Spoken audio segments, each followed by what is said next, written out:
சூப்பரான டேஸ்ட்டான homemade cheese pizza வந்து கோதுமை மாவில் எப்படி செய்கிறது அப்படிங்கிறத பார்க்க போகிறோம். ரொம்பவே சூப்பராக இருக்கும். கோதுமை மாவு ஒரு கப் எடுத்துக்கோங்க. ஈஸ்ட் கொஞ்சம், பேக்கிங் சோடா கொஞ்சம், தயிர் கொஞ்சம் எல்லாத்தையும் போட்டு நல்லா மிக்ஸ் பண்ணிவிட்டு தண்ணி ஊற்றி நல்லா பிசைஞ்சிக்கோங்க. லாஸ்ட்டாக எண்ணெய் ஊற்றி நல்லா பிசைஞ்சிட்டு ஒரு 20-30 நிமிஷம் நல்லா ஊற வச்சுட்டு அதை கையில் வந்து உருண்டை பிடிச்சி நல்லா தட்டி நம்ம வந்து லைட்டாக வந்து சப்பாத்தி கட்டையால் நம்ம ஷேப்பில் வந்து நல்லா நம்ம வந்து உருட்டிட்டு அதில் வந்து ஃபோக் ஸ்பூன் வச்சு நான் ஓட்டை போட்டு சாஸ் வந்து இது மாதிரி வந்து நம்ம நல்லா ஸ்ப்ரெட் பண்ணிவிட்டு சீஸை வந்து இந்த மாதிரி துருவி மேலே போட்டுக்கலாம்.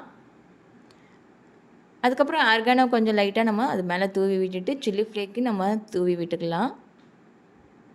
இப்போ நம்ம கட் பண்ணி வச்சுருக்கிற பெரிய வெங்காயம் கொஞ்சம், கேப்சிகம் கொஞ்சம், தக்காளி கொஞ்சம், இது எல்லாத்தையும் நல்லா மேலே நம்ம ஸ்ப்ரெட் பண்ணி விட்டுட்டு லாஸ்ட்டாக வந்து சீஸையும் வந்து நல்லா இந்த மாதிரி வந்து துருவி மேலே போட்டுக்கோங்க.